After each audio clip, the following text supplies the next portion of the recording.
My dear students, तो एक बार फिर से आप लोग का बहुत बहुत स्वागत है आपके अपने और चहेते चैनल चंद्रहास सर पे। तो डियर स्टूडेंट्स, मैं आपके लिए लेकर आया हूँ बहुत बड़ा खुशखबरी। अगर आपके स्कोर बहुत कम हो रहे हैं, नीट में 150 हो रहे हैं, 200 हो रहे हैं, 250 हो रहे हैं, 300 हो रहे हैं, तब भी आपको अपनी होप नहीं छोड़नी है, क्योंकि तब भी आपको एमबीबीएस मिल सकता है। ये कोई आपको सपने दिखाने वाली बात नहीं, जबकि ये हकीकत बात आपको मैं बता रहा हूँ कि लो स्कोर पे भी आपको एमबीबीएस कॉलेज मिल सकता है। जी हाँ, वो गवर्नमेंट कॉलेज भी हो सकता है, वो प्राइवेट भी हो सकता है आपके पास, और डीम्ड कॉलेज भी हो सकता है। लेकिन उसके लिए आपको इंतजार करना पड़ेगा काउंसलिंग में। फर्स्ट सेकंड राउंड के बाद वाली काउंसलिंग, आप सोच रहे होंगे सर फर्स्ट सेकंड राउंड के बाद कौन सी काउंसलिंग होती है? उसके बाद होती है बेटा मॉपअप राउंड की काउंसलिंग। जहां मॉपअप राउंड काउंसलिंग में आपको याद होगा कि लास्ट ईयर बहुत सारे ऐसे डीम्ड यूनिवर्सिटी भी थे जिन्होंने लास्ट डे पे अपनी फी को आधी कर दी थी, उसके बाद भी सीट खाली रह गए थे, और बहुत ही लो कटअप पे 170, 175, 192 नंबर पे भी एमबीबीएस सीट लोगों को अलॉट हो गया था।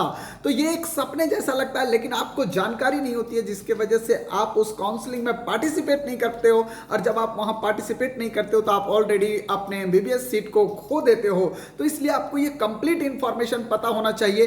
तो सबसे पहले माइंड में आएगा कि सर ये मॉपअप राउंड क्या होगा, सर कैसे होता है सर मॉपअप राउंड? मैं आपको बताना चाहूंगा कि मॉपअप राउंड की काउंसलिंग जो होती है वो ऑनलाइन मोड में नहीं होता। रजिस्ट्रेशन मॉपअप लाइन के लिए ऑनलाइन जरूर होता है, बट इसकी काउंसलिंग ऑफलाइन मोड में होता है, जहां पे आपका फिजिकल अपीयरेंस होना बहुत जरूरी है। दूसरी बात, मॉपअप राउंड की काउंसलिंग 2 से 3 दिन में ऑलमोस्ट क्लोज हो जाती है।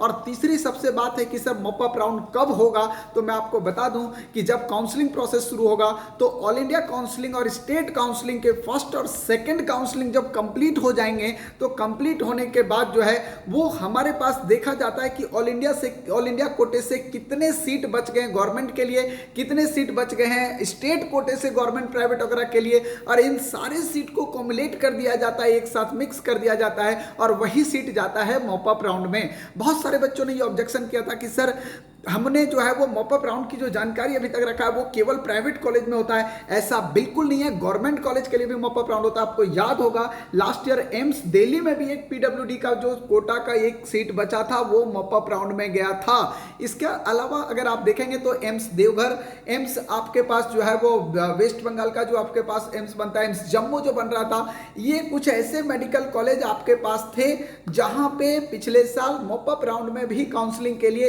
एम्स ने जो है वो एक लिस्ट जारी की थी। तो ये आपको आइडिया होगा, इसलिए आप लोग मॉपअप राउंड का इंतजार कर सकते हैं अगर आपका स्कोर लो आता है। और सबसे अच्छी बात यह है मॉपअप राउंड में कि आपको इसमें किसी स्टेट के डोमिसाइल की जरूरत नहीं पड़ती। आप ऑल इंडिया के किसी भी कॉलेज में जाके पार्टिसिपेट कर सकते हो, मतलब आप हर एक स्टेट में एलिजिबल हो, आपको किसी भी तरह का कोई डोमिसाइल की नीड नहीं है, आप हर जगह जाके अप्लाई कर सकते हो। लेकिन ध्यान रहे कि वहां पे आप जब जाओगे तो सबसे पहली बात यहां पे क्या होगा ये आपको बताना चाहूंगा कि सबसे पहला काम मॉपअप राउंड में आपको क्या करना है, ऑनलाइन रजिस्ट्रेशन कराना है। और जब आप ऑनलाइन रजिस्ट्रेशन करा लेते हो तो काउंसलिंग के लिए आपको वहां पे रहना पड़ेगा। लेकिन एक इंपॉर्टेंट बात यह है कि जब भी आप यहां पे जाएंगे तो सबसे पहले एमसीआई के साइट पे जैसे आप अपना रजिस्ट्रेशन मॉपअप राउंड का कराते हो, आपका वहां वेटिंग लिस्ट जनरेट होगा, और उस वेटिंग लिस्ट जनरेट होने के बाद जो है उसमें आपके कॉलेज के लिस्ट आएंगे कि किस किस कॉलेज में कितने सीट एग्जैक्टली खाली रह गए हैं सेकेंड काउंसलिंग के बाद।